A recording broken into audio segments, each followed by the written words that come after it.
You know how you might get excited to meet a celebrity in real life for the first time? I'm not one of those people. I think most people would get really starstruck, but that just doesn't happen to me. And I think that is for a very specific reason. Okay. That's because my dad is basically a local celebrity. All right. To you guys and the rest of the world, I have some information that you might want to know, but to me, he's just my dad. Okay. So let me give you a little bit of fact check real quick. Number one, he has over 400 film production credits under his belt. Yeah, 400. I said that. Okay. Number two, he is the most nominated stunt performer in the history of the World Stunt Awards. And before you even ask the question, because I know it's coming, yes, he has worked on Fast and Furious. 6 of them to be exact. Let's roll the intro music, shall we? You're tuning into URL versus IRL. Hosted by Jay Lynch. All right, you guys, welcome back to URL versus IRL. Happy Tuesday. I hope you're listening on a Tuesday anyway, because that is the day that we release these podcasts, as I hope you would know by now. If you're new to the podcast, welcome. I'm very excited for you to join us on today's episode, but I have some information for you. If this is the first episode that you're clicking on, I need to let you know something, okay? You got to get the lore before you listen to this episode, okay? So you might want to go back and click on the previous episode that we did with my dad, all right? It's probably the episode right before this one. So go ahead and do that and then come on back to this one. Or, you know, if you just want to jump straight into the facts, I guess you can stay. Anyways, we're happy to have you here. Dad, welcome back to URL versus IRL. Hey, we're back. Day 2. How you feeling? I can't believe I signed up for this. You know, this was not supposed to be a 2-part project. Yeah. It was not. And then yesterday when we recorded the first part of this project, it went a completely different direction. And I was like, you know what? Why don't we do a 2-part episode? Because I'm sure the people are gonna love you. So how are you feeling? I'm doing all right. Are you well rested? I'm doing better because I just, I just got in town and all that other stuff going on, whatever. Yeah. And I noticed a few things that changed around here. For anybody that wasn't here yesterday, this is my buddy Buster right here. Oh, we have a name for the blueberry. Buster Blueberry. He's back. I'm back with the Muppets. What happened to Jade? She's over here because I'm wearing green, so I figured she could hang with me today. Jade slipped out the pocket here, and then Strawberry over here that doesn't have a name, so I'm gonna do my little move over here. Is it still in the shot? Yeah, it's still in the shot. Okay, Blue. Yeah. Buster's still in the shot. Okay. Hey, so yesterday was a little bit crazy. Yeah. And to start off, I want to apologize to the public or whoever watched yesterday's episode. Yeah. Because this isn't my show, and I kind of just kept going. And I just want to let you know that I know this show isn't just about me, but it's your host here. Yes, it is. I invited you on. Yeah, I know, but I did more talking than anything, I think. I just went in automatic dad mode. And the reason why this show might be different than so many other ones is obviously because I am her dad. Yeah. And I think out of the respect that she has for me, she wouldn't interrupt me, and she allowed me to just keep on rambling for almost 2 hours. So I just want to acknowledge to you that I kind of realized after 2 hours that I just didn't know when to shut up. But anyway, that's okay. That's where I get it from. Hopefully you can keep me railed in today into the direction that we're going. And there's really no script. We don't have a script. No. So I didn't know what I was doing when I came here. I just was coming to sit down and talk about some movie shit. And next thing you know, we're talking about life stuff. So, yeah, your life story. There you go. So, you did great, though. Honestly, what was so crazy about yesterday's episode was even though it went a completely different direction than I initially anticipated, I think that it was good. And originally, when I wanted to bring you on the podcast, I was like, oh my God, I feel like I need like a 4-part series with you because there's so much to unpack to understand you as a person. And I think that I only feel that way because I'm your kid. So I know the lore. I mean, I didn't even know as much detail as I got yesterday, but like to me, I know a lot more than the general public does. So for me, every time I've seen you do like an on-camera interview or whatever, I've been like, oh my God, they missed so much information. Like these people are really getting the clickbait bullet point stuff. And like the people watching probably want more. I did not mind it by any means. And also, what was crazy to me was Josh. Josh is our producer, as you guys know. He's here every single episode, whether he's on mic or off mic. He was sitting right over here in this little chair, head turned like clock, like he was locked in the entire time you were talking. I've never seen him have his head turned at like that, like have his head fully turned around to be that invested in what the other person was saying in a podcast. Maybe during Casey's episode, he was also pretty locked in, but like I would see him kind of look back at the computer and whatever, but he was totally locked into everything that you were saying. So I think it's going to be a great episode, quite honestly. Yeah. So don't apologize. I do know this, and that is that there are so many factors in my life that have gotten me to where I am that it's not as simple as saying, well, how'd you get into the industry? There's a maze of things that have happened and intervention and etc. in God's hands in places that now that I have the length of time that I've been on this earth, because I'm 57 years old. Not both of us whispering in the microphone. Yeah, so I 57.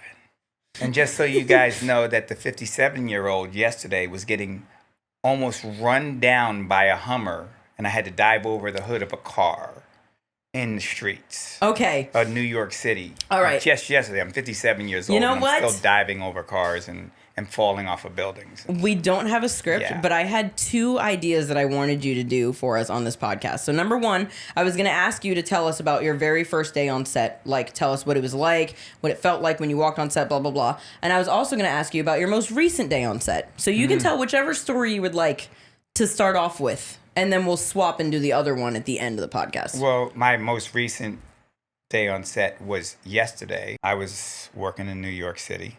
I just flew in. Literally went straight from flying in, coming in on the red eye to going to work. So I go, and this business is feast or famine. The business is a tough business to make a living in. No matter what way you go, it moves like lightning. If you don't get on the phone and answer somebody in 5 minutes, you could lose a job. It just happened to me 5 minutes ago. Yeah. So it happens on a regular basis. But yesterday, I crashed a car into a dumpster and a bunch of water tanks and some other stuff. And I also had to have a guy chasing me down the street while I'm getting ready to get in the car with a Hummer. And then I have to dive over the hood of the car onto the street and then roll into a certain position. And then my actor jumps in and we do one of those Texas switches. You don't know what a Texas switch is. Texas switch is when they don't want to cut the shot and keep everything as original it is, but they're trying to bring in the actor in the middle of the action. It makes it easier to like line that up in editing because then you don't have to worry about, oops, this camera moved, or oh, this car moved a little bit, or the lighting changed or whatever. So rather than cutting, they do one continuous take. And basically what would happen would be like as if I was sitting here, the camera was still rolling, and my dad and I swapped seats right now. You know what I mean? Like as if I was your stunt double or you were my stunt double or whatever, and we swapped them in so that you can match it as close as actually possible. Anyway, continue. So personally, yesterday what they did is they're shooting a scene, the actor comes out, the actress gets in the side, he walks around the back, and just as he gets to this one particular part of the car, they say, freeze. Then the actor then stays exactly where he is, and I come to where the actor is and take the same position that he has had, his hands on the trunk, his right foot's in front of him, his left foot's there, blah, blah, blah, that kind of deal. Yeah. And then I see exactly where he is, and I do one step back, and then I step into doing that exact same spot when they say action again, but they're really never cutting that shot. So now I'm in the position that the other guy was in, and all the cameras in the exact same position when he said freeze. And now overtake by one beat. Then I step in. Then the truck comes out in the middle of the street, and he starts. And then I turn around, see the truck. I start running. I dive over the hood. I hit the ground. And then they say freeze. I stay exactly where I am. Then the actor runs in and lays down exactly how I was. And then they say action again, and then it gets picked up from there, and then the actress comes in and does her deal. So that's what a Texas switch is. It's actually, one guy hiding right alpha camera and the other guy right in camera. So that's what was just done yesterday. Yesterday was a very simple job compared to the complex stuff when you're doing stuff like cannon rolls. That's crazy to say when you're getting hit by a car. Well, trying not to get hit by a car. And part of your job of trying not to get hit by a car is not to not get hit by a car by a mile. It's to not get hit by a car by inches. Yeah. Mm-hmm. Okay, stunt performer, is it supposed to look easy? Well, then why didn't they have the actor do it? Right. Right? If they're trying to get realism and everything else like that, and it's a near miss, that's why it's called a near miss. There's really a car that's really coming, that's really nearly trying missing to run you down. Yes. And get as close as possible to you. Mm-hmm. Different drivers have different techniques on how they do whatever they do. But the one thing for sure is, like the guy that was driving yesterday, the one thing I know about him is that he is definitely not going to slow down. Nice. And he is definitely not going to veer out of the way unless it's absolutely necessary. Yep. So we're going to play this close no matter, that's the great thing about knowing the talent who you're that working you're working with yeah. too. Mm-hmm. You know what I mean? Have you worked with that person before? Oh, yeah, I've worked with him plenty of times. Yeah, that makes sense. He owes me a slice of pizza. He's owed me a slice of pizza for like the last 10 years. But okay, gotcha. So how would you feel like you would mentally prepare yourself for something like that? Because for a lot of people, when they think about let's not even talk about a near miss with a car and your body, but even crashing a car into a dumpster intentionally would be extremely nerve-wracking for some people. They'd be like, you want me to what? So how do you feel like you mentally prepare for that? How long have you been working in the industry? How many years? 34 years. 34 years. Okay. Yeah. So you've been doing this for a long time. Yeah, we've been doing it for a minute. Yeah. Mental prep. Everybody does it different. So I would have to go back to my racing days to tell you about mental prep. Okay. So at the racetrack, there's many guys, and I was a pro motocross racer. So at the line, some guys would throw dirt in their gate and pack it down with their feet, and other guys would, dig it out more so that they didn't have any loose dirt. And then there'd be other guys like me. So while you were doing your gate, I'd come over and fuck with you. Okay, I knew all my competition over the years and whatever. So I wasn't the best starter, but I was the best finisher. Okay. My strength wasn't the starts, right? And that's usually probably half the because you were race. fucking with other people There's instead of prepping your gate. But yeah, my deal was that I would unnerve people from doing what their routine was. Yeah.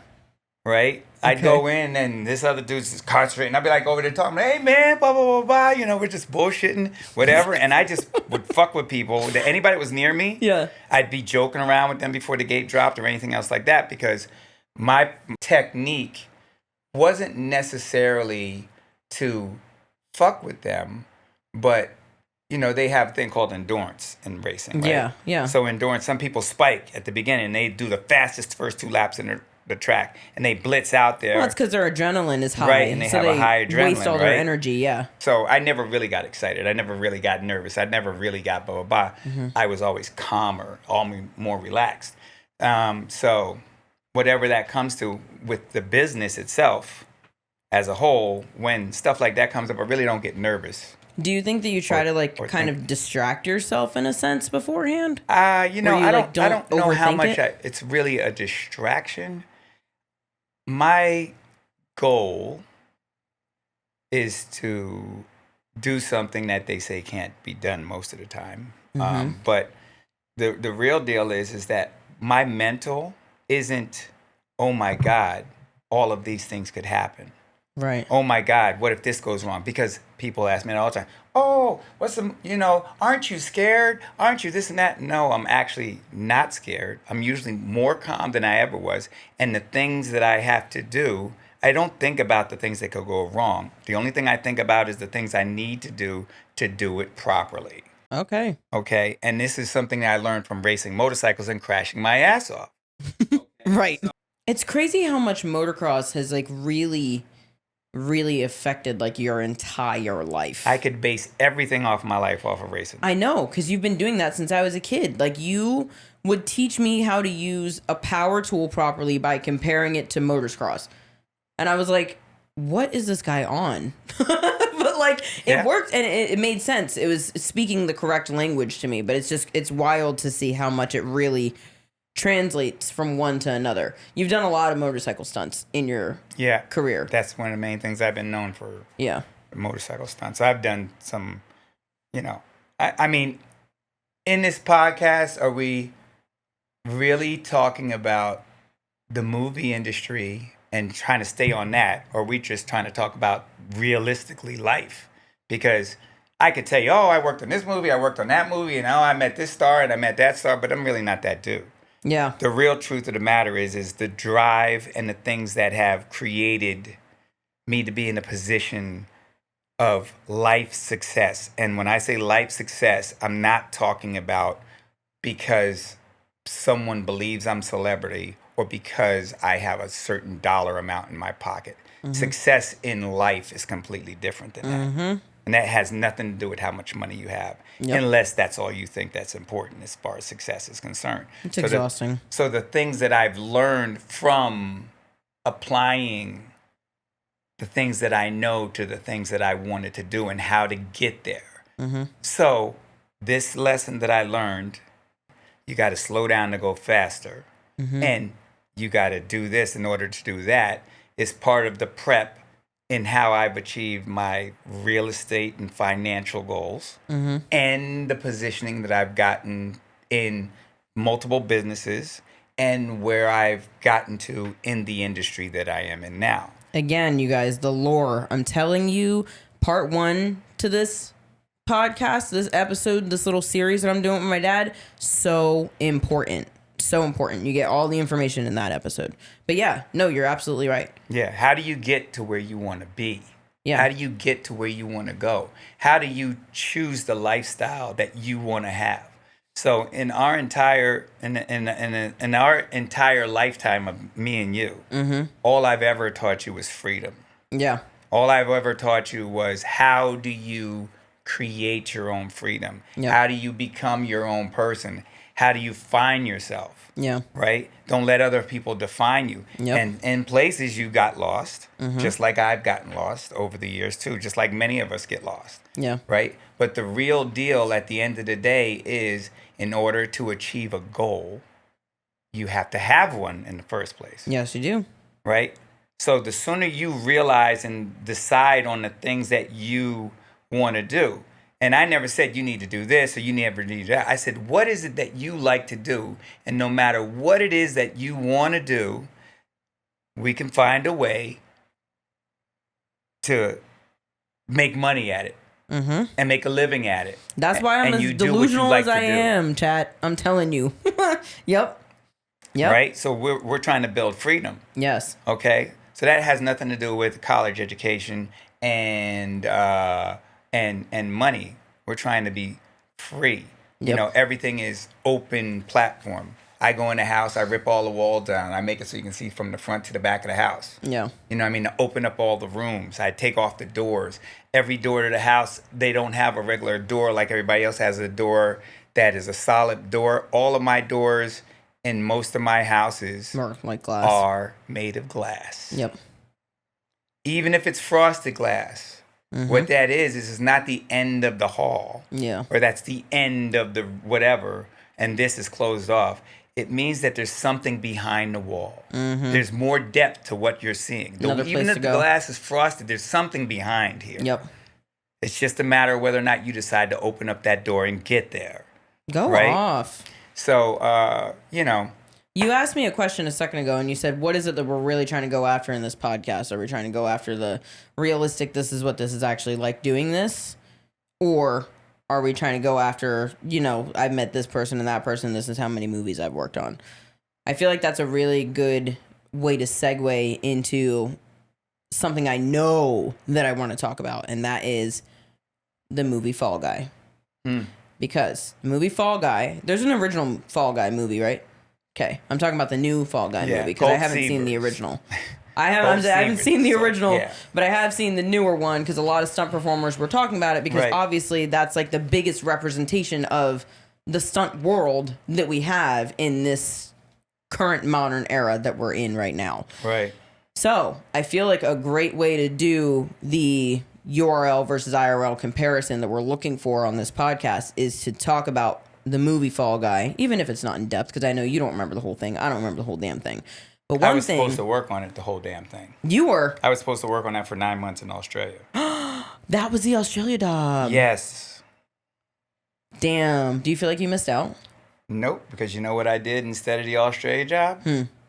I hung out with my daughter in Croatia, and we did another movie. Yeah, we did the Union. So I had to make a choice on where it was that I was going to go. Yeah. So I had 9 months in Australia, or I had 3 months in Croatia.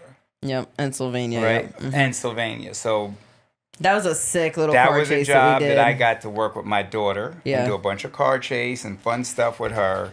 So there's sacrifices that you make. Yep. And then there's... what's the other thing? Some of the stuff you can call it a sacrifice, but then again, it was strategic. Yeah.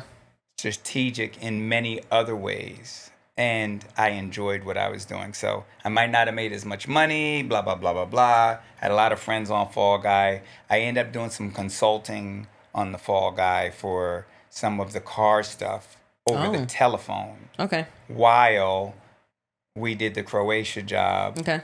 And what other job we were finishing up? We were doing Fast 10, weren't we? Yes. Yeah, we were just finishing up Fast 10. Came home for like a week and a half, and then went straight to Croatia. Yeah, well, we went to Slovenia, then we went to Croatia. Yeah, yeah. What part of Fast did you work on when we were out there? We were in what country? Portugal. Portugal. I worked in Portugal. Was amazing, matter of fact. Portugal was great. The landscape was amazing. Yeah, but Fall Guy. Yeah. So even though you didn't work on it, you did watch it. Getting me back on point, I lose focus. You did watch it, though. Oh, yeah, yeah. Fall Guy. You actually went and saw it in a movie theater, right? Yeah. So let's talk about Fall Guy a little bit, because I feel like Fall Guy was a great representation of the kind of stuff that stunt performers go through. But it does not show everything, obviously. Okay, so this is like where URL versus IRL kind of comes in a sense. Because technically, Fall Guy is like the URL version of being a stunt performer, in my personal opinion. But it gave people a little bit of an inside look of what it realistically is actually kind of like to be a stunt performer, because it's such a weird, like, deep way to enter this conversation, I feel like, because normally I would say that most people have a big misconception of stunt performers. I'm going to ask you if you agree with me or not. Normally they think that stunt performers are these adrenaline junkie, crazy Tasmanian devil kind of people that are just balls to the wall, full fucking throttle all the time, sliding around corners, going as fast as possible, jumping off of buildings and stuff without somebody even saying action. And I feel like that's a big misconception about stunt performers. Would you agree? Yeah. Here's one of the biggest misconceptions, and people don't understand about what we do in this business. The Fall Guy had multiple levels of what the stunt department deals with, but if you're the general public, you really don't know what it's really all about. One of the main things that the Fall Guy addressed was the fact that stunt performers get no credibility in any awards. Yes. Outside of, they created the World Stunt Awards because there was no awards for stunt performers, because we're the unsung, unknown people behind the screen. We're literally the underdog. We're the undercover. Exactly. We're undercover, underdog, expendables. Okay? So we're the blue-collar workers, and there was no Oscars. Can you tell them what the stunt awards are? Well, the World Stunt Award is brought to you through Red Bull. So Red Bull, at some point, the owner of Red Bull decided that he loved stunt performers so much that he wanted to give them an award, because there were no awards for stunt people, right? So the Oscars never recognized us for anything. And it's been an ongoing fight for years and years and years to get some kind of category. They had category for makeup artists. They had categories for storyboards. They have categories for everything but a category for risking your fucking life for film. All right? Because... And some people actually die. Yeah, people die every single year doing what we do, right? So at this point, there's no recognition from the Oscars. And I know one person that has been putting their life into it was a guy named called Jack Gill. Jack Gill. Which is part of Stunts Unlimited. Which is Jack Gill. One of the #1 stunt organization in the world. Yeah. Known. There's other organizations. Actually, can you do a quick little blurb on what Stunts Unlimited is? Stunts Unlimited, 50 of the top stunt performers, second unit directors, Only and 50 stunt coordinators at a time. Yeah, our group doesn't go over 50 ever. It hasn't. Yeah. Stuntmen's Association is another group. Brand X is another group. Stunts Unlimited ISA, actually just International Stunts Association. Yeah. There's a Stunt Women's Association. There's a blah, blah, blah, blah, blah. But the elite groups of the organization, as anything else, is there's a top 3, there's a top 2, and there's a top 1. And Unlimited is the most recognized stunt organization worldwide. Back to the Stunt Awards, though. The World Stunt Awards. Back to the Stunt Awards. Okay, so Red Bull put on this whole deal to... give us a little bit of a spotlight. Yeah, give us a spotlight. So he created his entire event, and then The Rock was doing it for a few years. It's a nice event, too. It's like red carpet, basically. A few other celebrities. But it never really was a big TV thing because... they don't want to know about us. And everybody else. It was the Emmys and the Oscars and blah, blah, blah. They don't want to know about us because we're the secrets, because you guys don't go to see us. You go to see the actors. Yes. But really, when you're watching Fast and Furious, it's us. Right. And then and at the same point... it's very interesting when you watch the interviews for the actors that aren't doing the stunts. Mm-hmm. Because there is wordage and dialogue. They got good media training. Right. There's wordage and dialogue that they will start discussing the night of the stunt, but they're not saying they did the stunt. Yes. So they might not necessarily take the credit for the stunt, but they will not. But they're not crediting the stunt man either. That someone else has actually done the job. Yup. So it's a thankless business in a lot of ways. Yeah. You know what I mean? And if you're in it for the fame, it's the wrong business for you to be in. Damn right. But Fall Guy did a really good job of showing that we don't get any recognition. Yeah, no recognition. And the other thing about the recognition is this. Okay, so let's just say that in Hollywood, I am the Jamie Foxx of the stunt industry. Mm-hmm. And I did double Jamie Foxx for a really long time, so anything. But anyway, let's just say I am the whoever that is of the industry. Yeah. If the world knew that I was that guy, then I have more value. Mm-hmm. That I can make more negotiations. That I could be worth more when I go to work. Mm-hmm. But if no one else knows who you are, then your value's stumped, right? And that brings me to another very important thing. And that is, everybody thinks it's so easy. It's who you know. It's who you know. So association with who you know. Let's just take, for instance, you're Jay Lynch's daughter. That's why you're blah, blah, blah. Doesn't work that way. No, it doesn't. All right. And I would say this in every single business, in every single level of success. It's not who you know. Nope. It's who knows you. It's called a network. Yep. All right? And your network has to work for you. That's what the network is. Why do you think college, that there's a community college, and then there's Pepperdine University, or what? There's levels. Mm-hmm. There's levels. There's the community level, and then there's the rich and famous level. Yep. Right? So why do the rich and famous level kids go to college here and the other ones go here? Who's going to have a better chance of mingling amongst each other? So all the rich people will send their kids to the rich college. So they mingle with the rich kids, which then gives them more of an opportunity. My dad owns Johnson & Johnson. Yep. So there's a separation there. Mm-hmm. One thing about the movie Fall Guy that I did appreciate was that he would come on set and everything was so rushed for him when he would walk on set. And I think what the general audience of the world does not grasp is that it is actually like that for us. Mm-hmm. Not maybe not necessarily the scene where he does the cannon in the sand and he's talking and he's like, this isn't gonna work, he hits the camera, all the stuff, whatever. Maybe not that dramatic for that specific scene, but generally speaking, like when he went up there to go do the fall from however many stories high that was, all that other kind of stuff, it really is like that. Okay, we don't get a lot of time with the car that we're working with or whatever the stunt is that we're about to do. There's not like a bunch of prep time. We don't get to ask a lot of questions, that kind of thing. That is extremely realistic, I feel like. Now, a Canon, that's a little different. Canon's a little different. I don't think you're going to get on set without the director even knowing that you're going to be there that day. That I don't believe.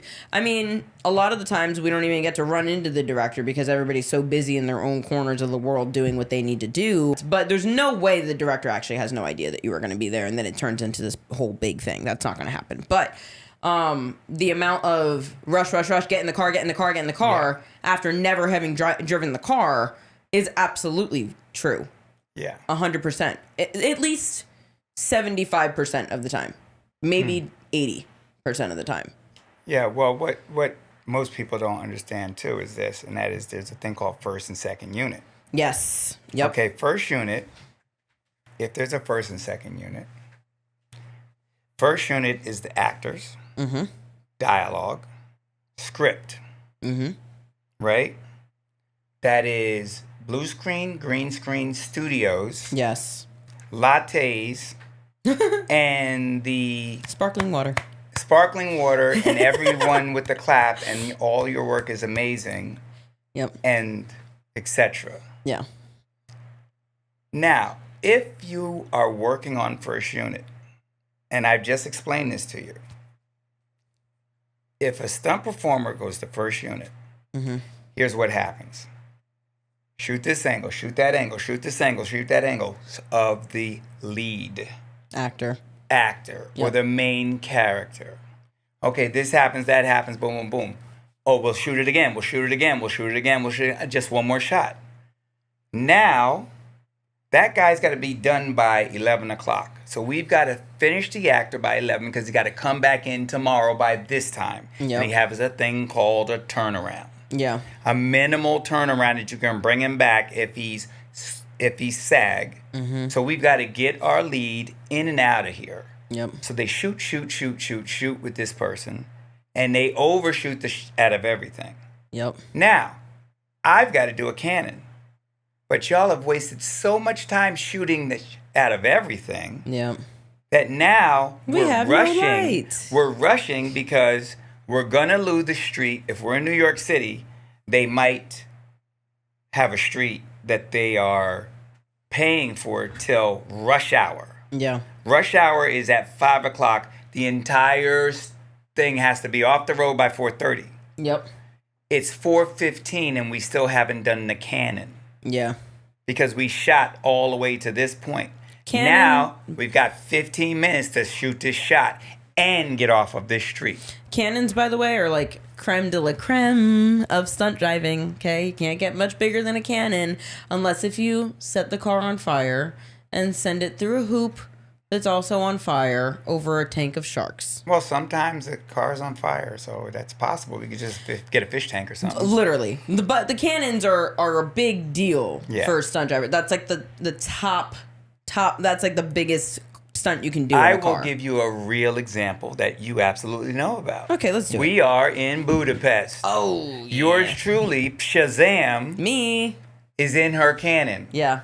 I'm doing a Canon for the second time in my life. I've been called to oversee the car sequence. And in this car sequence, there are two cannons. Two cannons going off. One's an endo cannon. The other one is kind of a sidewinder-ish endo cannon. Brianna is in one car, and a friend of ours named Alvin is in another car.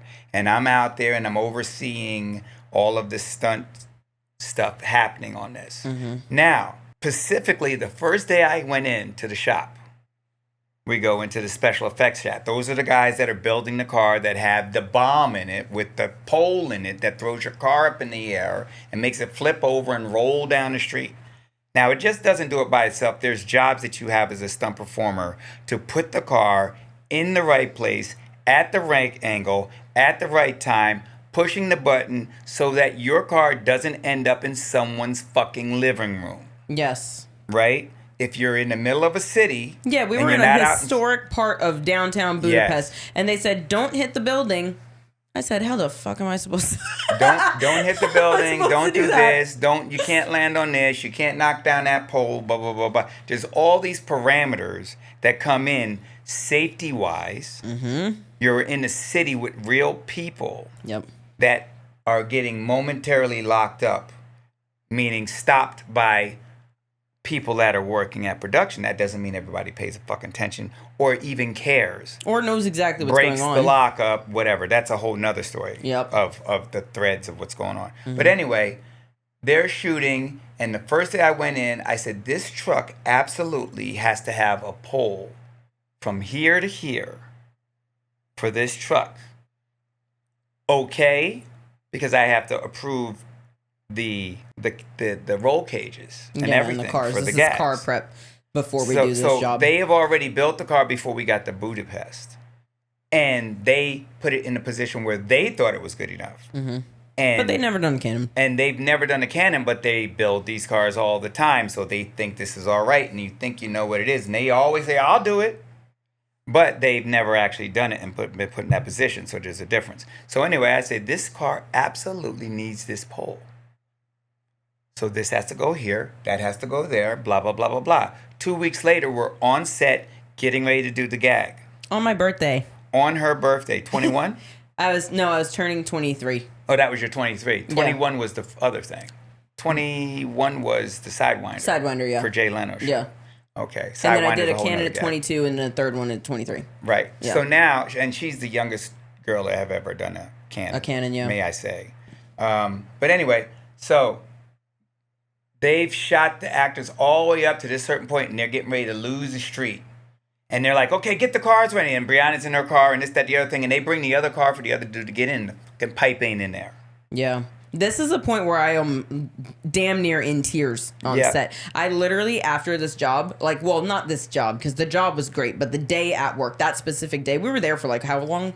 3 months also? Oh, yeah. We were there for 3 months. The rest of the job was fantastic. Cherry. Loved it. Perfect. But that day, I was like, I am never working on my birthday ever again because it turned into a shit show. It was a shit show. Everyone was yelling at each other. They were pissed. Everyone was cursing in English, cursing in another language, and in third language that I did not understand. Yep. Everyone was up in arms. And I wasn't being yelled at, but I was emotional. I'm a Cancer. It happens. Yeah. Sorry. So, well, Anyway. at the point where you're on the edge of your seat, everything else like that, they bring this car because it's like, oh, they're working on the car. And a lot of times, see what happens is production has gotten pushed to the limit for things all the time. Yes. By production because they don't make a decision till the last minute, or they don't pay a certain department on time to do whatever, or they're not allowing them to get overtime. There's so many levels of shit that people don't have a clue about that it is very, very intense. Okay, so now we're here on the show, and now you have to understand that this is a lot of money. This is not $5,000. No. If you're working on a production and you do a daily and you have 250 people working that day, and you've got a big gag like a Canon, okay, each car is going to cost somewhere between $50,000 and $20,000 for the equipment to be installed in the car to do the gag. Yep. That's not including the value of the car, whether it's a shit Crown Victoria or a brand new Lamborghini. Mm-hmm. Okay, so the cost of the vehicle, the cost of the work, the cost of a buy. So now we're talking literally. You still don't even have the driver yet. And you don't even have the driver yet, right? Or the location. So in the industry, you could be talking, this is anywhere from $75,000, $100,000, $1 million. It all depends on what production. You could be on low production, big production, dollars and cents. Yep. You could have 15 people working for you or 250 people on the second unit. Yep. Okay, so they waited till the last fucking minute to try to do this. Meanwhile, I'm in the background and the car finally shows up and I'm like, where is that fucking pole that I told you about? Where's the pole?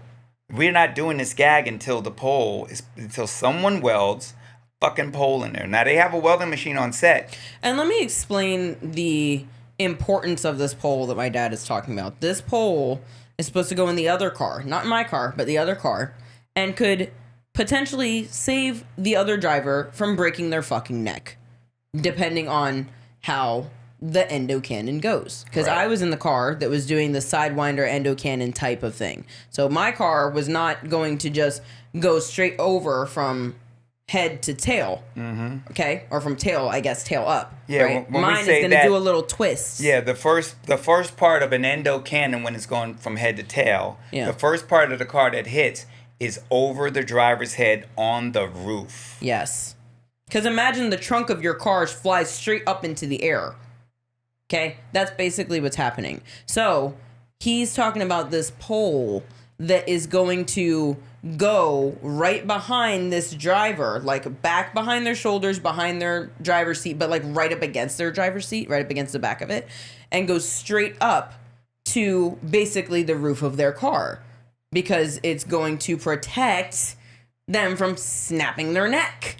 Pretty much, because the roof that can, coming in on their head. Yes, the roof coming in on their head. So it's creating another point of tension to stop the roof from collapsing straight onto your head, is what the importance of this pole is. Right. And they're fucking around and they don't got the pole in there when we're supposed to be setting the cannons off. So endo cannons are relatively one of the newest of the family of cannons. They have sidewinders, cannon rolls, and an endo cannon is something else. It's one of the most violent crashes. I've done more cannon rolls. I mean, I've done more Do you know how endo many you've cannons done? than probably anyone. Do you know how many cannons you've done? At this point in my career, I just finished doing my 62nd car turnover with, let's say, a cannon, pipe ramp. That's more than you've been. That means you're doing it minimum 2 a year. Yeah, I mean, I've done quite a few of them though. But yeah, Holy shit. so I've got a lot of experience on what happens with those. Yeah. And so anyway, this car comes out and they bring it to set, and I'm like, absolutely not. And now they're already rushing. And they're like, okay, well, boom, boom. So now they don't have the material to put this post in. So that means we're not doing it. Mm-hmm. What do you mean we're not doing it? Yep. We're not doing it till you get a post in that car.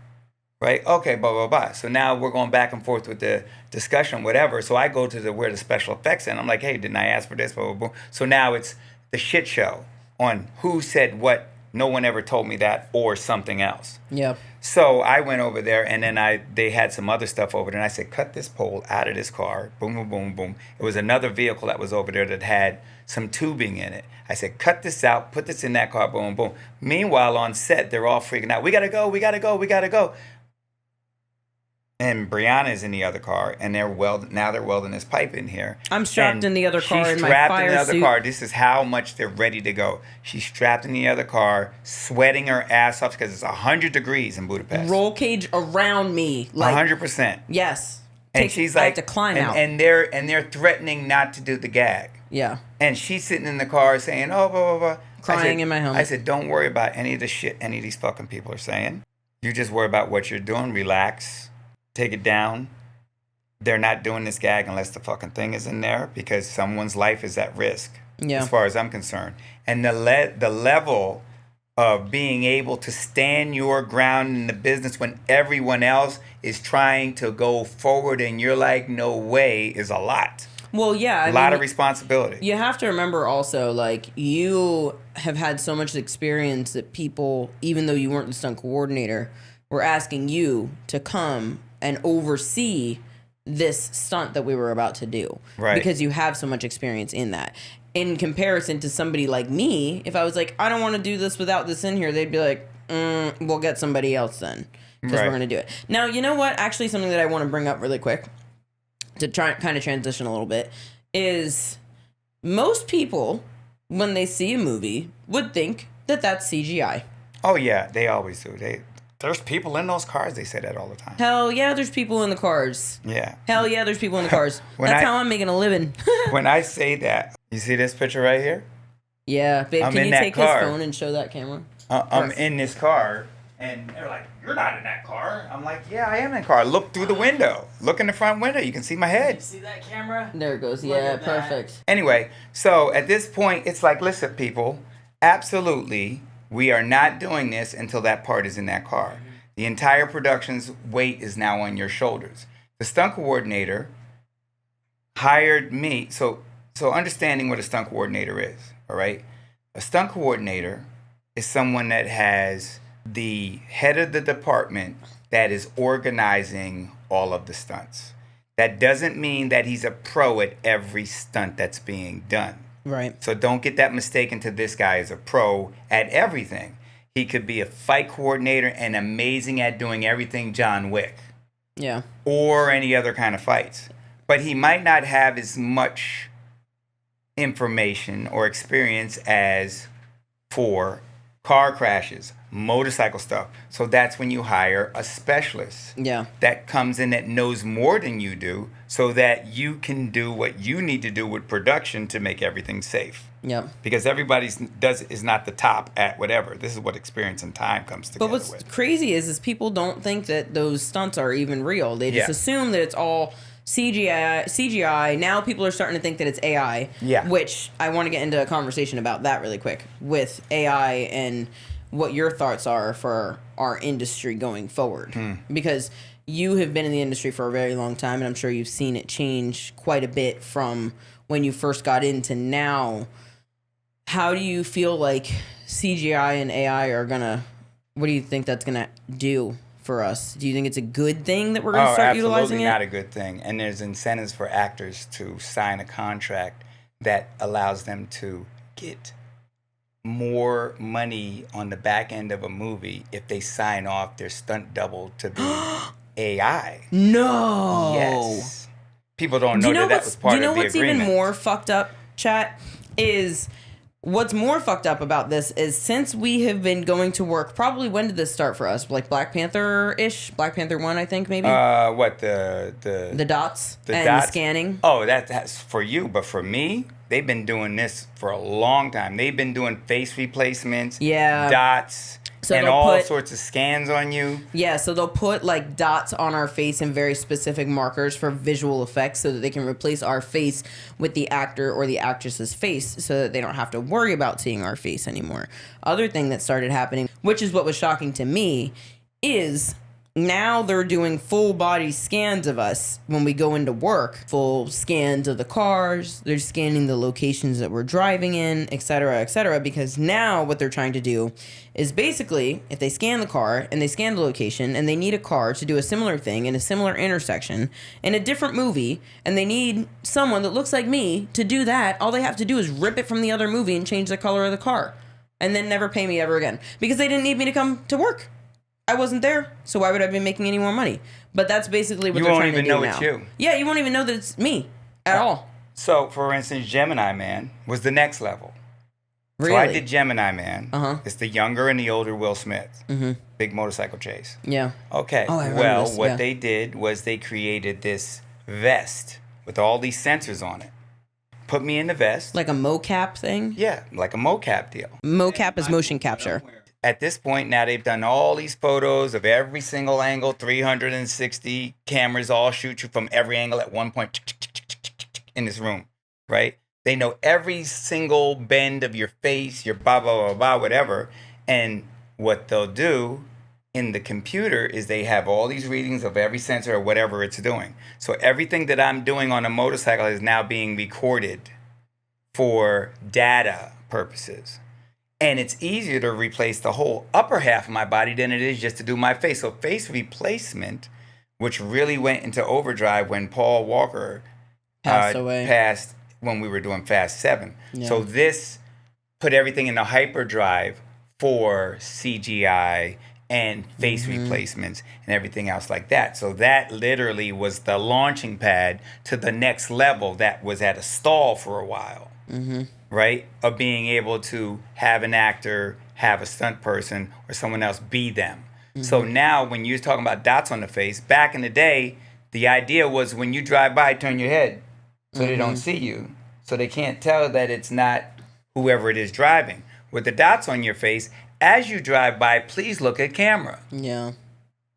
Now they match the dots and your character is driving by. They just did that on the Union with Halle Berry. Remember? Yeah. Yep. They just said that. Can you turn to the left as you pass us so that we can do a face replacement? Yep. And then they just basically you don't have any lines, you're not talking. All it is your head. Right? And I'm not taking anything away from the actors. The overall evolution of the industry, always changing and getting more and doing better or doing something else, it is now stepping to a whole nother level. And this is with the AI and all this other shit. So what's happening is in our world, we have so many people that already believe that everything is fake because of the introduction of CGI and the fakeness of the original CGI that is now being accepted because now it's better. And now we've got AI to do it even now better. how many people are on the internet and then you see a car drifting around the corner, then it turns around and does something else, and you have to ask yourself a question: was that really a guy drifting? Okay. Or was that a fucking video game? I have so many more questions to ask you. Number one, okay. So you were just talking about the evolution of our industry. That kind of leads us into a question that somebody actually asked for us to ask you on Instagram. Their question was, how have you seen the film business change for better or worse since you started? I would say that I have seen the best years of the industry and they aren't getting better. I would say that in our industry, as professional athletes, because you have to look at yourself as a stunt performer, as a professional athlete that can't retire to those 65. But that's a whole nother story. Yeah. Right? But as a professional athlete, which most professional athletes' career is over at 35, 40 years old, right? Mm-hmm. We're physically still hitting the ground. I just told you, 57 years old, and I was diving over the hood of a car in the street running from a freaking Hummer. Yesterday. Okay? And then you came into the podcast. Yeah, exactly.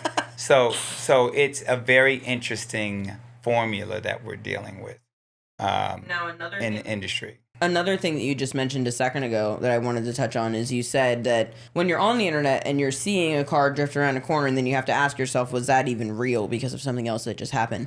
Do you think, this is the URL versus IRL, do you think that social media has changed the game for us on screen now? Because they're doing all this crazy shit on the internet now.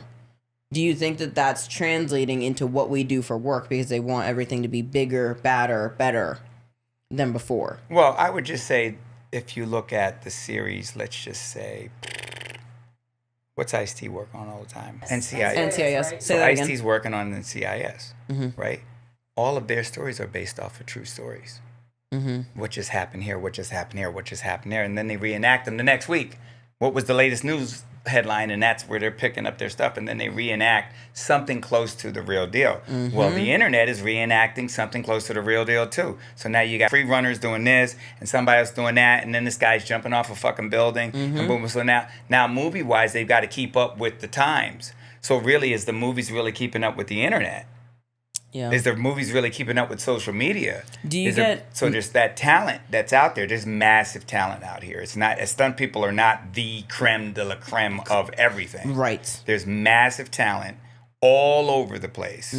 Right? And we're fortunate enough to be doing what we're doing because I'm not the best driver, period, in the world. Yeah. My value is not because I'm the best driver, period, in the world. My value comes from the experience and the time that I have, that I become more valuable than that crazy-ass kid that was just on the internet that did whatever he did, because I know what to and not to do for film.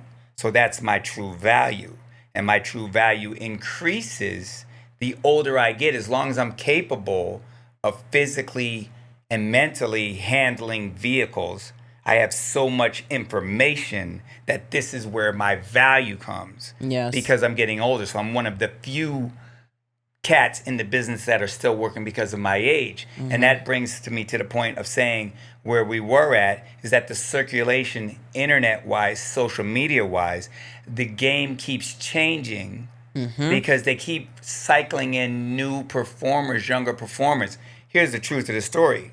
I get in the business. I'm the young guy. The young guy should be hitting the fucking ground. Yeah. Bouncing and the ground pounders. So when you first come into business, you're the expendables. Yeah. Right? You come into business and you're doing all the dirty work. Okay? So now the guys that have paid their dues, and I will call this NDs.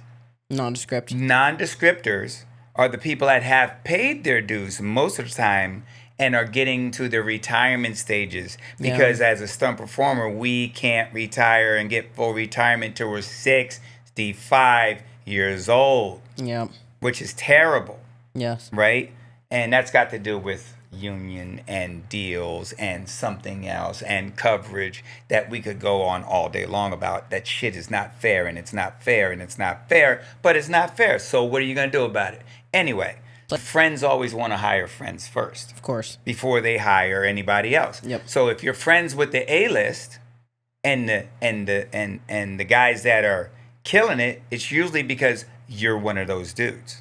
Mm-hmm. And then there's that other group that's going to hire all their buddies for all the easy gags. Yep. And then sooner or later, they're going to need a real gag done, and they're going to need a mainstream A-team guy to come in. So then that's when the groups start mixing. Yep. The good guys versus the bullshitters, right? And I'm not saying it in a sense that there's a whole bunch of bullshitters out there, but there's plenty of them. Yep. So now you in the industry have to start weighing what you're selling. What product are you selling? Because I used to say I'm not a salesman. I'm not a fucking salesman. I'm not selling shit. But if the truth of the matter is that at some point I learned that I really am a salesman. I'm a self-made business guy, just that the other thing. I'm not a self-fucking-made.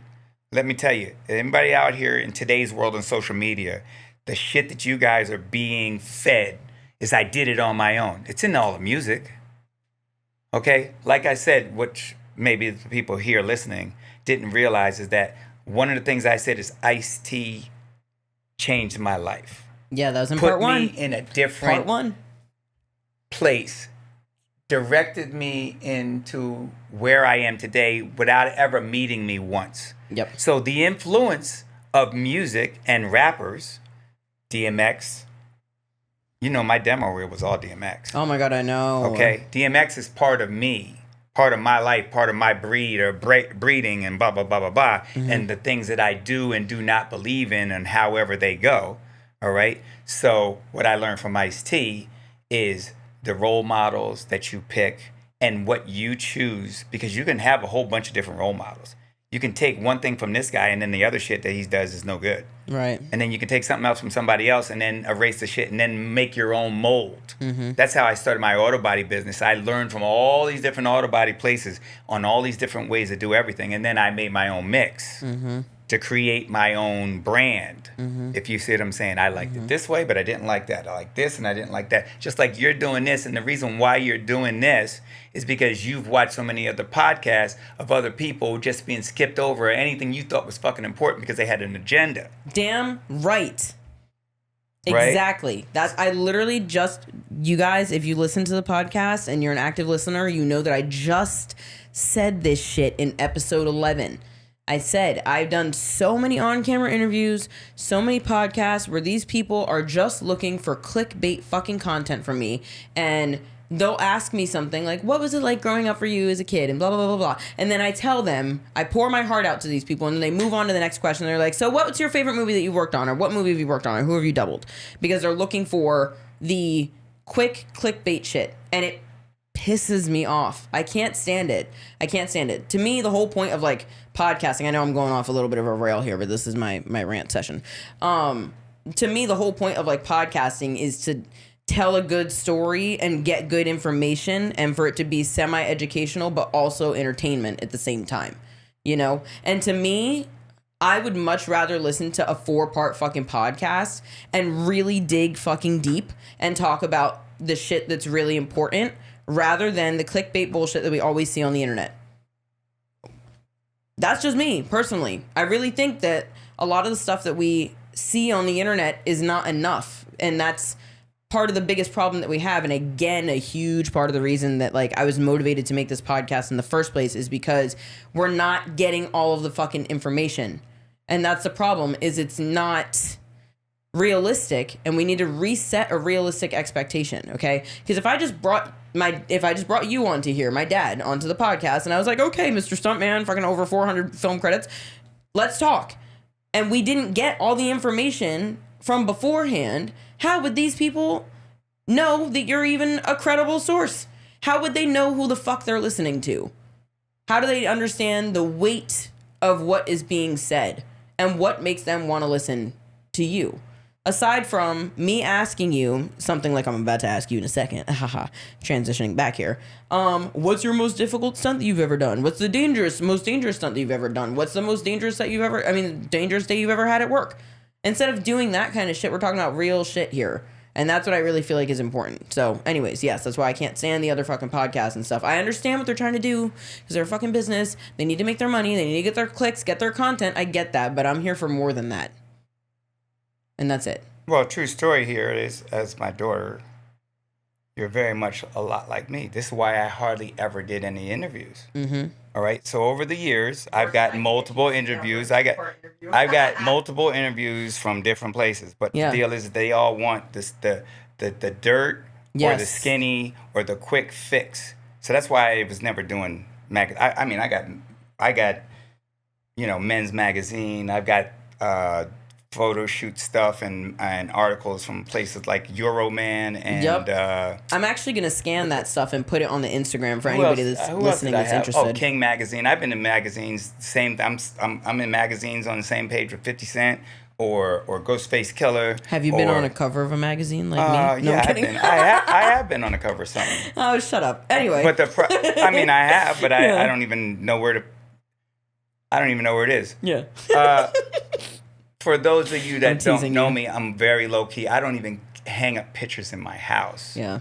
At our house, behind the secret wall. Yeah. So at my house, there's a wall that you wouldn't even know that I raced motorcycles ever in my life. Yeah, it's but in our if basement. you move this panel behind the wall, there are multiple hundreds of trophies behind the wall that you don't even know there's anything behind it at my house. You know what? I'm going to be honest with you. This is like totally off subject, but I'm actually really glad that you did that. By the time that I was the age that I was when we moved into that house. I think we moved into that house when I was in 5th grade. And that's when I started I feel like that's when I was kind of more so getting into sports, like seriously getting into sports. And I think that you putting all your trophies away was really nice for me because I didn't feel like I had to live up to that expectation of having all these fucking trophies. You know, like I think that kind of, it didn't I don't want to say lower the bar, but it took a little bit of my parents are not going to be proud of me if I don't come home with a trophy. You know what I mean? I think it took that weird sense of pressure away. And I'm not saying that pressure is a bad thing because some people excel under pressure. I'm one of those people, but it did remind me that that's not the only thing that was important. You know what I mean? Because they weren't up and out and in my face all the time. It didn't make me feel like shit, you know? Mm-hmm. Because if I were to come home from a competition or a race or whatever and I didn't have one, I'm not comparing how many fucking trophies I have in comparison to you. So thanks for that. Yeah, I only have one trophy out at my house. And it was the first trophy I ever won. I got the 3rd place at the first race I ever went to. That and your Taurus trophies now because you fucking got nominated so many times you finally got one. My Taurus trophies were in the case all the way up to a year and a half ago. Yep.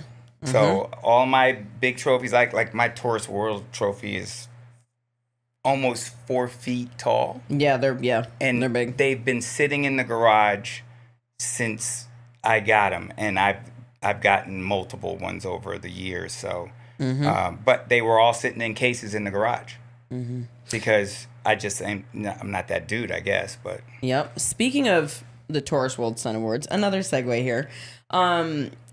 You've been nominated for more Taurus World Stunt Awards than any other stunt performer in the history of the World Stunt Awards. You've won quite a few at this point. What do you think your most technically difficult stunt was that you have done so far? I know it's a huge question. Yeah, that's a hard one to answer because every single gag has its own difficulties. There's so many parameters of possible things that could go wrong. I mean, I've jumped on top of moving trains, on motorcycles, off moving trains, on motorcycles, in front of the moving train, on motorcycles. I dove off of car to car, like Money Train. I dove from one train to the back of another train. Torque. I did the train jump on and off. which really almost got to be ugly my last take doing it. But you guys got to remember, this is not just one time that you do it. Yeah, it's multiple You don't just do times. it when you're opening up a can that has never been opened before and you're learning things that you've never seen or done before, that there's always that parameter of danger, et cetera, et cetera, et cetera. I've done roof-to-rooftop jumps, 8 stories high. The quads. Kia K5 commercial The Kia was crazy. K5 That was the first time it was ever done. Yeah, you were the first person to ever do that. I literally remember on Torque when I had to jump this motorcycle on top of this train, that the segment where, because I had to do the jump off the train first. Yeah. And I remember sitting up there, hair and makeup comes up. I'm wearing a fucking helmet. Yeah. Can you guys? Shoe fly, don't bother me. Before all this is getting ready to happen, and see, and this is file cabinet. Yeah. So we're gonna bounce around because it's not the show that we're really talking about. It's the experience of what the stuff is really going on. So now let me just paint a picture for you. I could die right now.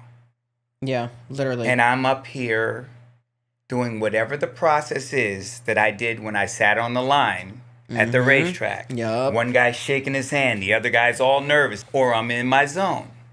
And while I'm doing what I'm doing to do my prep, here comes hair and makeup. Takes you off your game. Yeah. You're over here worrying about all this other stuff, and now somebody comes into your happy place or your terrified zone and does whatever you're doing. Mm-hmm. Oh, change his cuff, button up his shirt, continuity. If I'm wearing a helmet, you don't need to fluff my hair, do you? Lift up your helmet, they're in there fucking with your hair.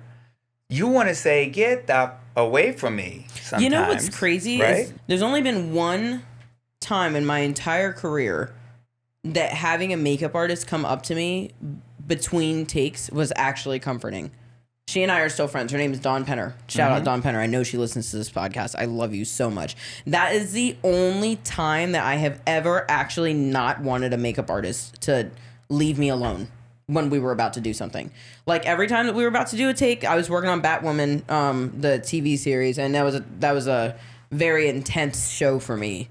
But every time that she would come up to me right before we would do a take, it was like it was like actually very calming.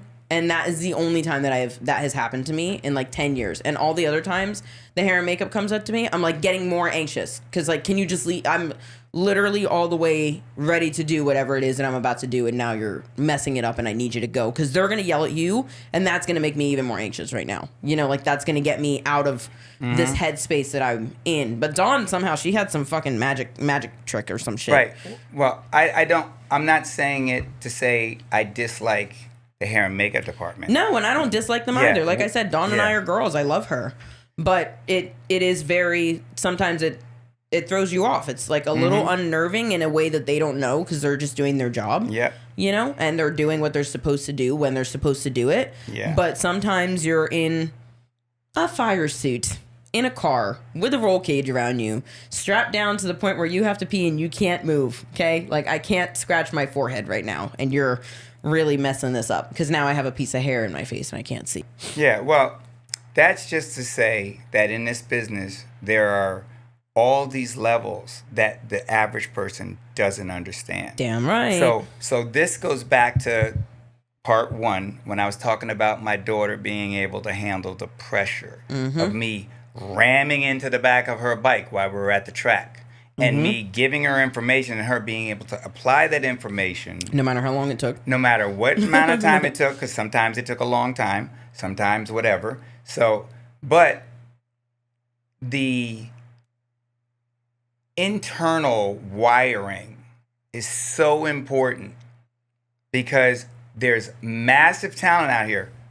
For example, we had a friend of ours that was amazing motocross as long as we were practicing, but he could never put a fucking race together to save his life. Knew that he was faster than everybody else. All of us knew because we were helping this dude. Yep. right? All of us knew he was faster. He'd come out and practice with us. Dude, you're so fast. Could never put a moto together to save his life. Yeah. Right? So it's the same thing when you get into the hot seat in the industry and you think that you're capable of handling the pressure and you have no idea what's coming. Yep. And it changes on the regular basis. So here these people come in at a time when you're doing whatever your process is. My process is, what do I have to do to make this happen and go right? Somebody else's process might be, I'm scared as fuck. When is this going to be over? Or I'm ready to get off of this train and go to fuck home. Mm-hmm. Right? Mm-hmm. It's those are the moments. I'm sitting on top of the fucking train and I says, how in the fuck did I get here? Like literally I have 1 second of, I've been sitting here in this thing called hurry up and wait. Yeah. Mm-hmm. Hurry up and wait. Hurry up and get there because everybody in production wants to rush you to this mark. But you know what? We're on first unit and they're still shooting the actors. But everybody else behind the scene is rushing to get you to this point. Yep. That you're ready and they're nowhere near ready for another half an hour. So you're up here. Woo! This is exhausting. Yeah. This is exhausting. No, when you are in the hot seat in this business, you don't really realize what it takes to maintain that focus until you get home and you are fucking exhausted. Yep, crashing. Right? I don't have enough time to think about all this other shit because I'm focusing on whatever it is. So as a stunt performer, as a high-end stunt performer, risking your life, mentally, you are on a whole nother level. Did somebody call my name on the radio? Did somebody did I hear something? What's going on over there? What are they doing to this? Did they just change that? Did they just move my mark? Yeah. I just put that mark in the street over there or over there next to that car or something, and it's fucking gone. Because someone else is cruising by and they say, oh, what's this plastic bag doing on it? Why is this leaf in the middle of the fucking street? Yeah, get this stick The leaf out of is here. in the middle of the street because that's my fucking mark. Mm-hmm. And it looks like everything else on the street and it doesn't stick out on film, but you walk across and you've moved my fucking leaf. And now I'm tied into this car and I can't get out and I'm ratcheted in. And when we're talking about ratchet in for a gag, people, we're not talking about when you get in your car and you put your little fucking seatbelt on and you pop it on and you pop it off. When we get in the car, get ready to do a gag, you can't fucking breathe. This is like, the only way that I can describe it is like a roller coaster. You know how like the roller coaster when you have the thing that comes over top of your head and it's like, and then you have the one that goes over your lap and that one pushes that one down even more. It's that, but 5 times tighter. Put on a fire suit. With a fire suit. No fucking air conditioning. Yes. Put on a fire suit. Yep. It's 100 degrees outside. Yeah. With a in helmet. In the shade. Put a helmet on. And a Hans device. They said they're ready. Oh, wait. Oh, wait. Something happened with camera. You're in there for 5 minutes. You're in there for 10 minutes. You're in there for 30 minutes. Do you want to get loose in your belts? No, because they could say anything anytime. They're saying that they're ready in another 5 minutes. Fuck it, don't touch my belts because that means all these people got to come in and do all the shit. Don't touch my belts. I'll just fucking wait here. And I'm sweating my balls off waiting for you to say go. And then my fucking mark is gone. Yeah. Yeah. Right? Let me explain to you how tight these fucking belts are. Some of us have ratchet straps. You know what I'm talking about? To like tie down a fucking car to a trailer. A ratchet. I'm talking about click, click, click, click, lock. Yeah. That's how fucking tight these belts are. That's your dad's personal rig setup. Because I've designed so many different ways. They're just so, the belts are so fucking tight. So... here's a fun question for you. We bounced all over the place on that. We literally did, but it's fine. Here's a fun question for you. Nobody asked you this, but somebody asked me this recently. And I want to ask you the same thing. Out of all the movies that you have worked on, what is one movie universe that you would want to live in? Fast and the Furious. Yeah. Second unit. Yeah. Spiro, Andy Gill, Jack Gill, the Malacca unit, the drivers, the blah, blah, blah. See, what you don't really understand about the series of Fast and Furious and all that family thing that Vin Diesel's talking about on first unit. We're on second unit. And second unit has been Spiro Rosado's since Fast 5. I started on 4. Mm-hmm. Now, Spiro is a genius, mad scientist. Yeah, we love Spiro. No one shoots, and I've been everywhere. Nobody shoots like Spiro shoots. Mm-hmm. And no one gets anywhere near as many shots because he literally shoots everything and you don't even know he's shooting it. Yep. Right? What's number one camera here isn't number one camera at the beginning of the shot because that's actually for a different shot on the way in, so get that. You're not the primary camera, but you are right now because we need this piece, that piece, that piece, that piece. So he kills it, right? This dude is amazing. And he's very loyal. On the Fast series, everybody works together. Mm-hmm. If I'm in a stunt car and I see the effects guys might need some help, I could hop out of the car, walk over, and say, "Can I give you a hand?" And it's not a safety issue, then I'll go over and help pick something up, move it over there. If I've got an issue with something, I need to move a car or push something, the other guy that's standing over there will hop in and help. Mm-hmm. So it's a family.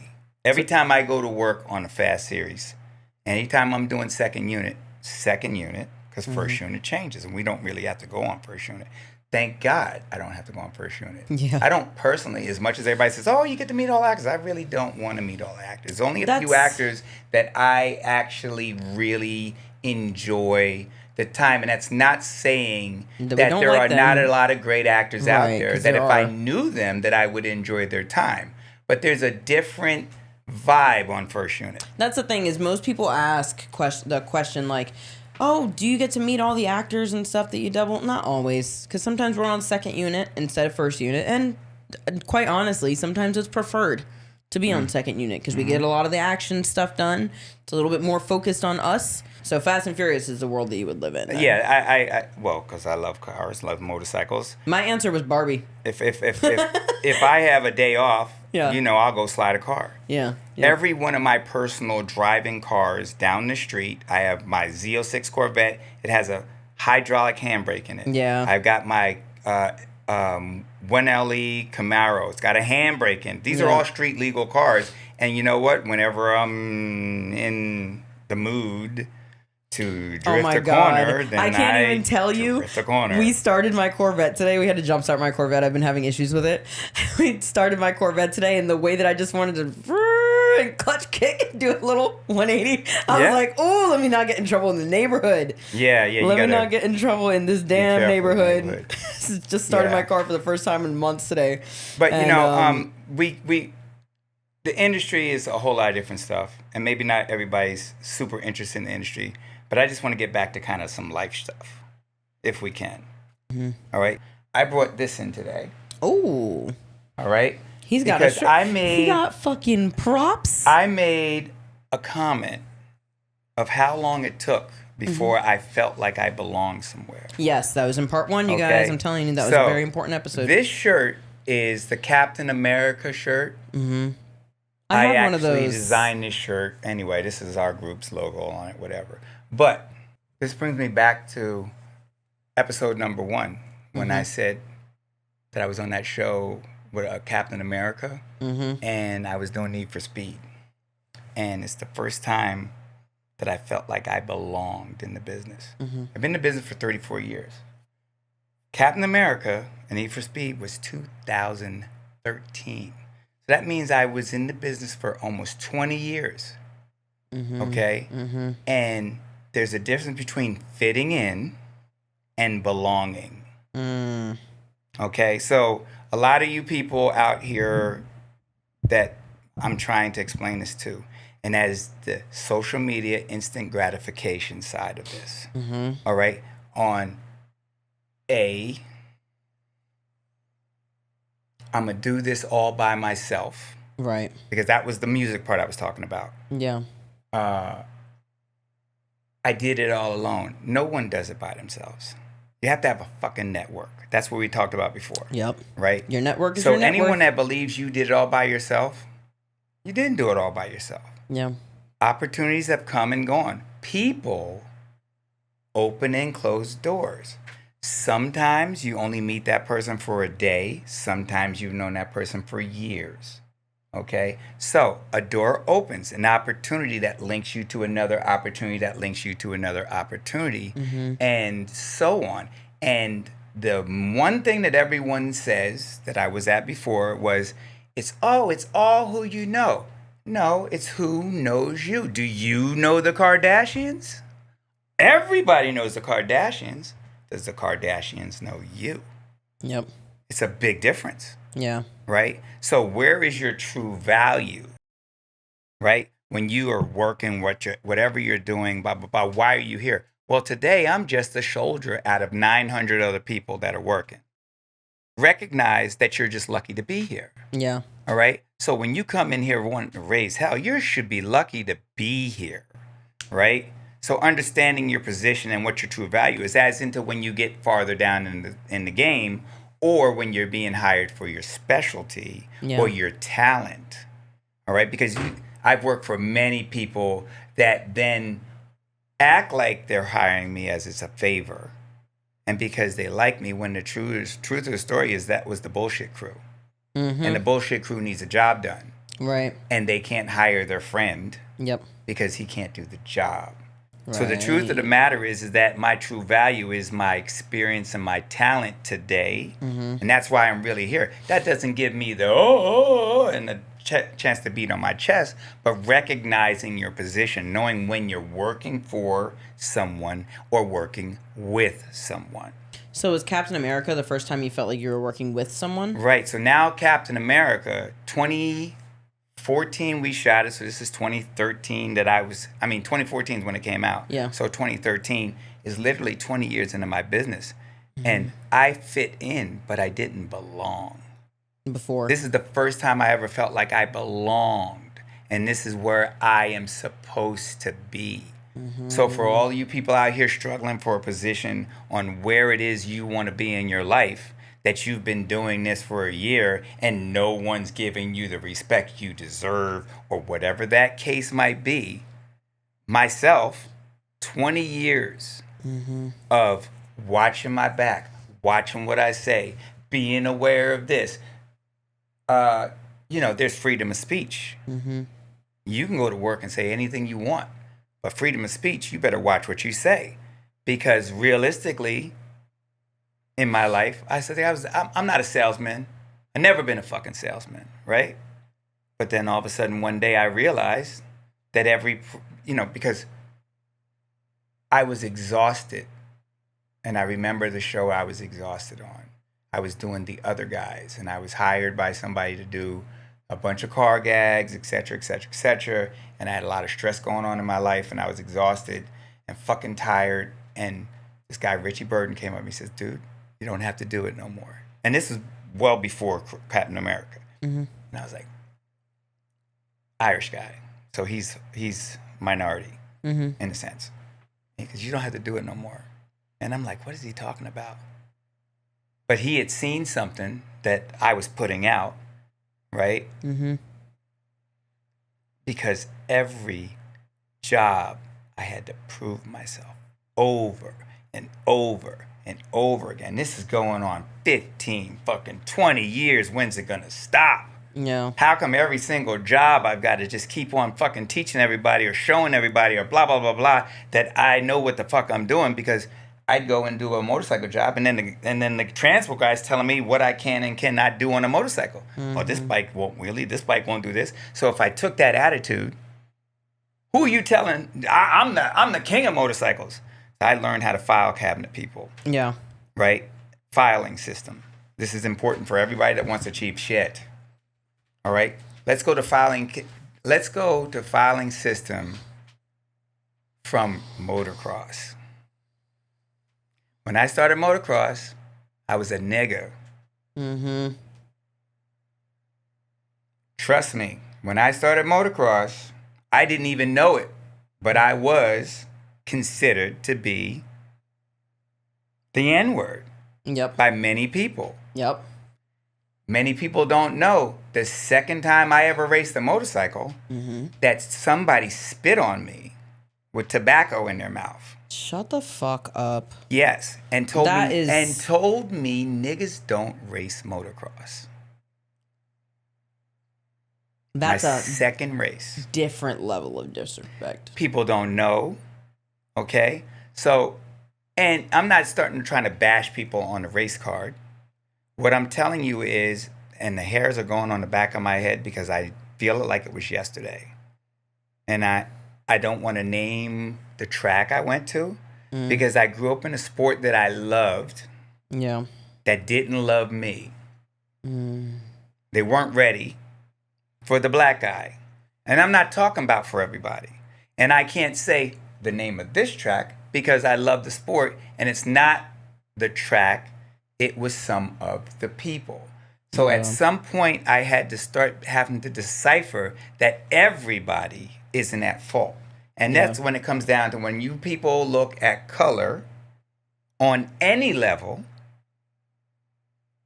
and you generalize, oh, their kind, those people, boom, boom, boom. Because I've met some rotten ass fucking people in the business that spit on me. And I've met some of the greatest people in my life in the same sport, which motocross kind of groomed me to be able to tackle life in general. Because people are taught certain things and they don't even know it. They're not even conscious of the ignorance. They're not conscious of the key words that can set you the fuck off, right? Because they have not lived your life. Let's just say in particular, if you were someone from a rich background that didn't know very much about poverty, how sensitive would you really be having no clue what those people have gone through? So the things that have never come across your table as an issue, meaning eating, food, clothes on your back, a place to sleep, or a stereotype has never been an option or anything that you ever had to worry about because you've never been treated that way, right? So therefore, that person doesn't have the sensitivity or the awareness of the stupid shit you're saying out of your mouth. And that happens in every level of every business that you're going to go to in your life. There's always going to be that one fucking idiot that's got some stupid shit to say or thinks they know so much about you or says some dumb shit like, well, why don't they just move out of the ghetto? Right. Right? And you hear that all the time. Well, why don't you just, well, because maybe that's the only place you know how to survive. Maybe at least you know what's going to happen tomorrow. Maybe at least you know whatever it is about that location or that place that keeps you there. Maybe because your family's there. Maybe because you have no opportunities. Maybe blah, blah, blah.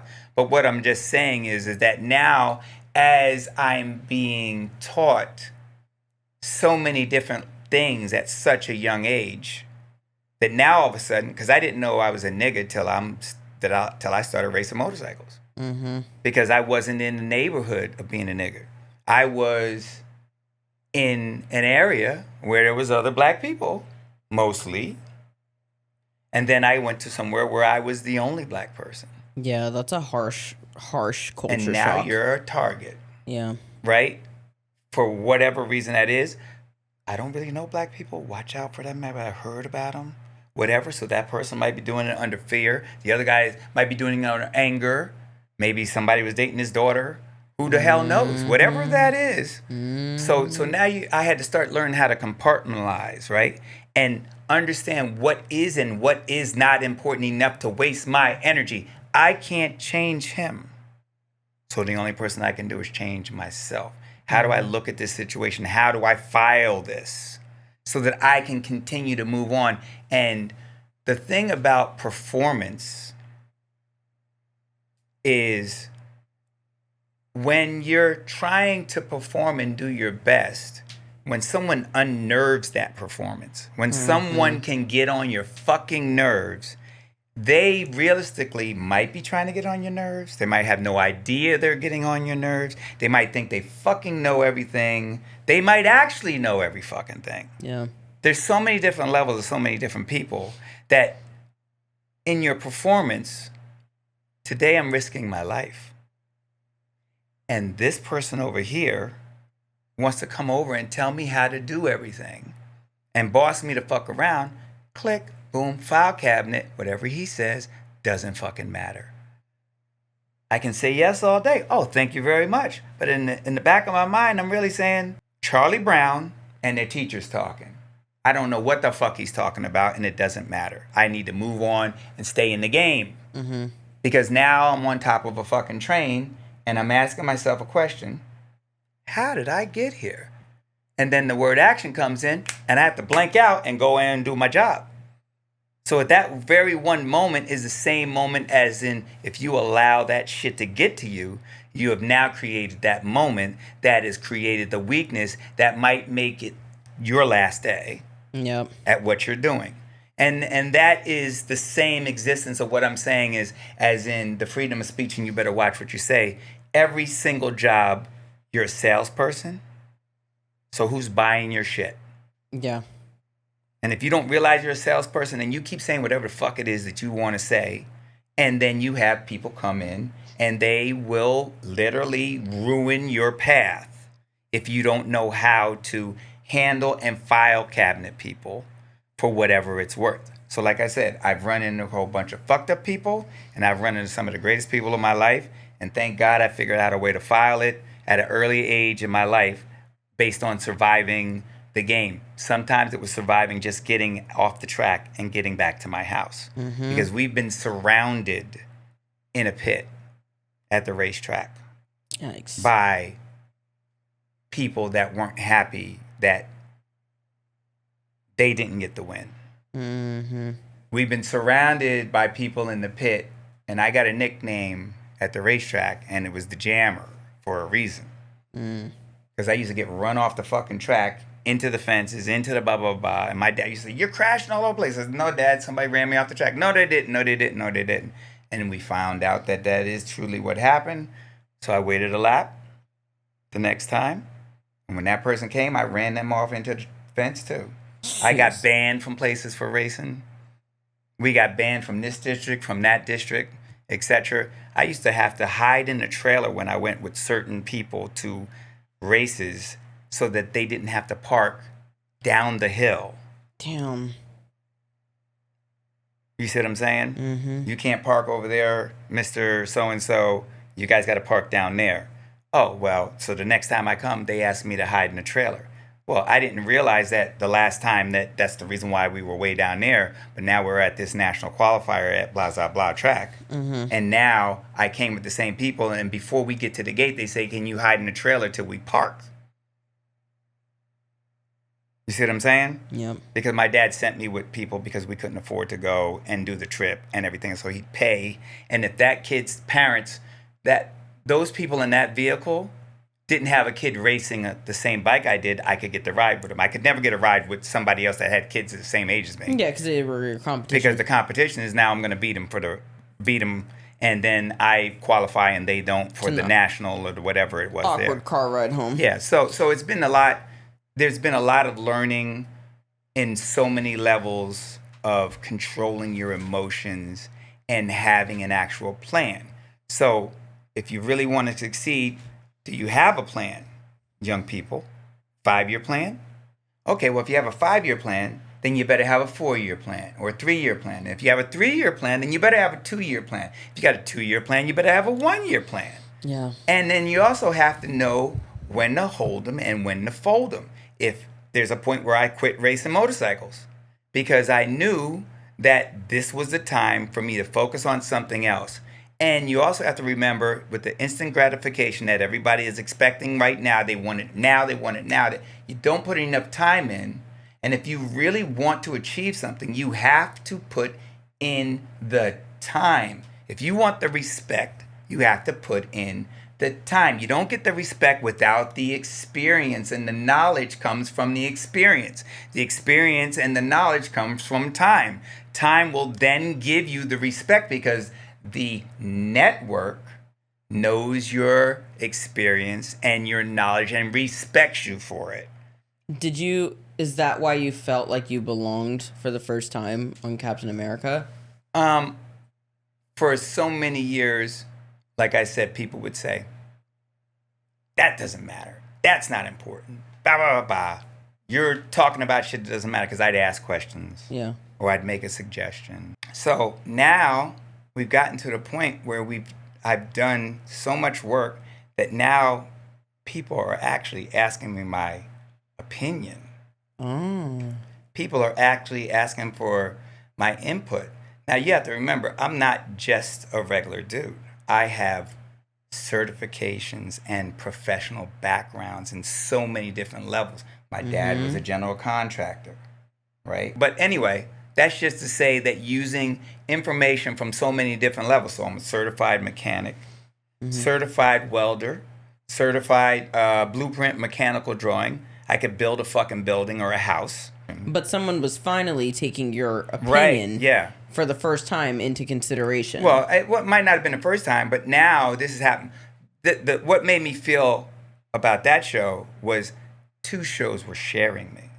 Oh. Right? So the gag was this: hey, I got to finish up Need for Speed, but I'm in Chicago, and I need to be in Atlanta.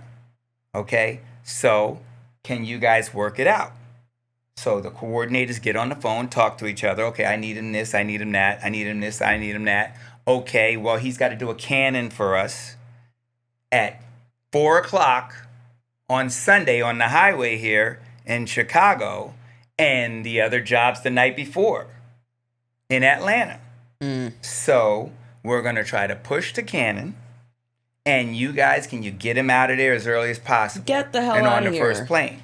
So I literally work the day before in Chicago. I do a night flight over to the other show. They're shooting at night. That was the scene on Need for Speed with the train and all that shit. Yeah, yep. Right? I fly over there, finish up that shit. They take me straight to the airport. I get on the first fucking plane. I land. I took a radio with me to the other show. They said, when you get back, get on the radio, let us know you're here, because the whole highway is closed and everything else like that. So they send me with the radio to go to the other thing so that when I come back, call us on the radio as soon as you get back if you don't get us on the fucking phone. Wow. Right? I land, drive back to the location where we're shooting, and they've been shooting all day. Spiro was shooting, Andy was shooting. And I get to the locked off other end of the highway. And I go, Andy, I'm here. They've got another guy in the car getting ready to do the gag because I might not make it in time. Because they can't sit there and wait all day for somebody to show up to do a gag. No. Because it might cost $100,000, $200,000, $300,000. Yeah, if your flight was delayed by 20 minutes. Yeah, to wait for me. Yeah. Because you're paying the entire crew, whatever. So Yeah. I get there, the highway's locked off, and they're shooting whatever, boom, boom, and they're getting ready to do this gag. And then I go, hey, on the radio, I'm back. They send a car down to get me at the other end. I get back, the guy's getting out the car. I get in the car, drive down the road, flip the fucking car over. Holy shit. And that's the first time I felt like I belong here. This is where I am supposed to be. Outside of all that other time, I fit in. Yep. So that's just to say, like I said, you got to put the time in. Yep. Right? And those people searching for their purpose, it might not be realized for a very long time. 20 plus years. When I go to work now, I know I'm supposed to be there. My network of people that know when I show up, they say, oh shit, some shit's gonna happen today. And I'm like, no, dude, I'm just lucky to just be on the fucking set just like you are. Yeah. Because sometimes I get called for the small jobs, which I really appreciate at this point. Hell yeah. But the respect is all I ever really worked hard for. Is a matter of people loving you or liking you. I wanted the respect, and the respect came from the racing, probably portion of my life. That I realized how much more important it was for people to actually respect me, because my dad held a high banner for the level of respect. You know, we didn't have nothing, but you're going to acknowledge and respect me. He, you know, he was, my dad was a hell of a guy, a good guy. He did a lot of stuff for a lot of people. My dad would meet a few kids and then go pick these kids up from those apartments and take them the fuck out with us to ride dirt bikes. So we'd be sharing our dirt bikes with the project kids in the neighborhood, because my dad would be trying to show the other kids something else.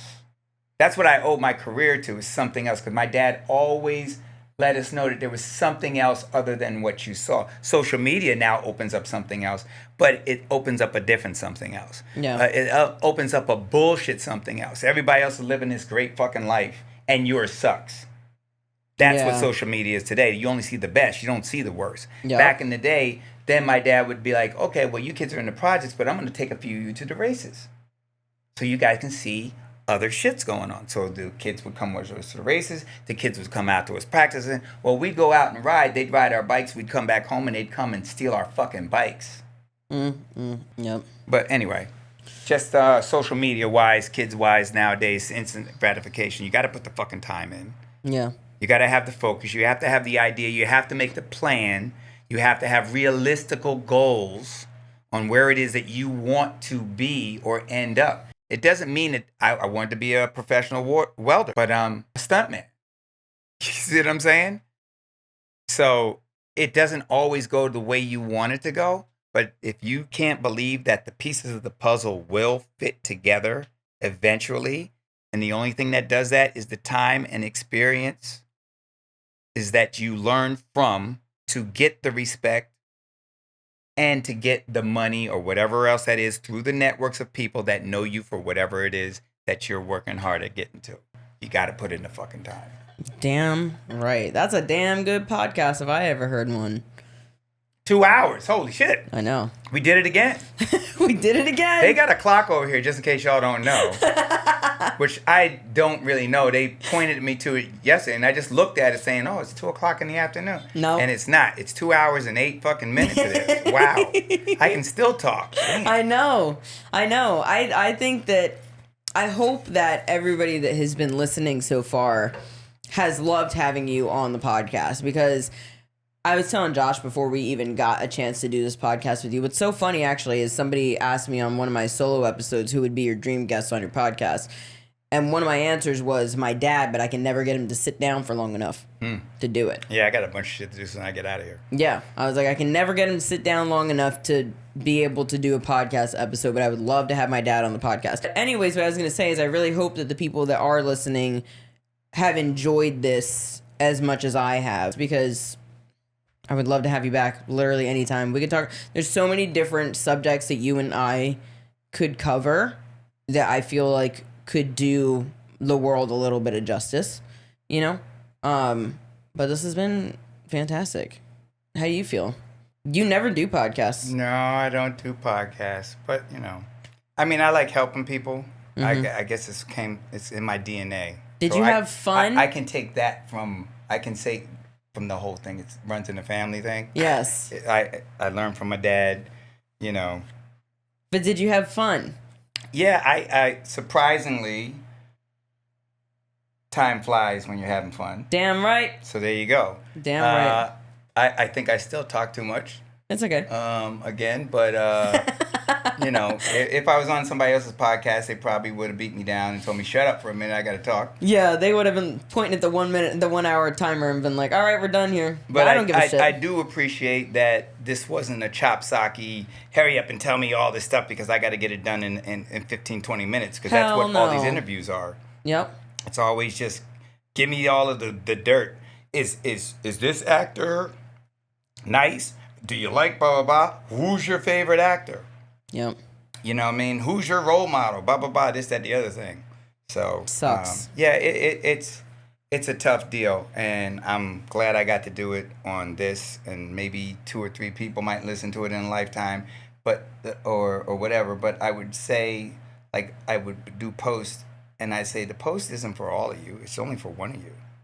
And if one of you get it, if one of you, this was motivational enough information to push you to whatever it is that you dream that you can do, then that's the only reason that we're sitting here, is for you.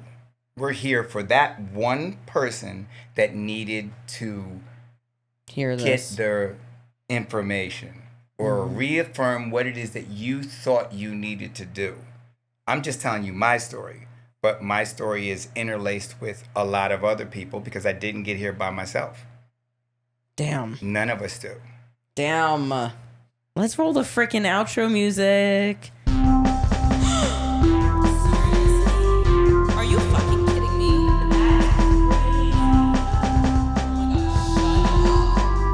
No way.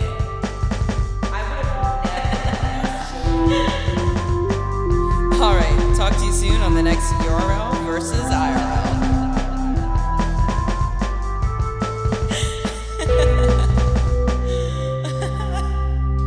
Well, you guys, that was a damn podcast if I've ever heard one. I'm telling you, you guys, this is why I said my dad would be one of my dream guests to have on my podcast. And again, like I said in part 1, I felt the need for this to be a multiple part series. As of right now, this is probably the end of it with the stunt driving conversation. I really hope that you guys enjoyed this episode. I had so much fun. Like, one of my favorite episodes to date. I also love episode 10. That was another one of my favorite episodes to date.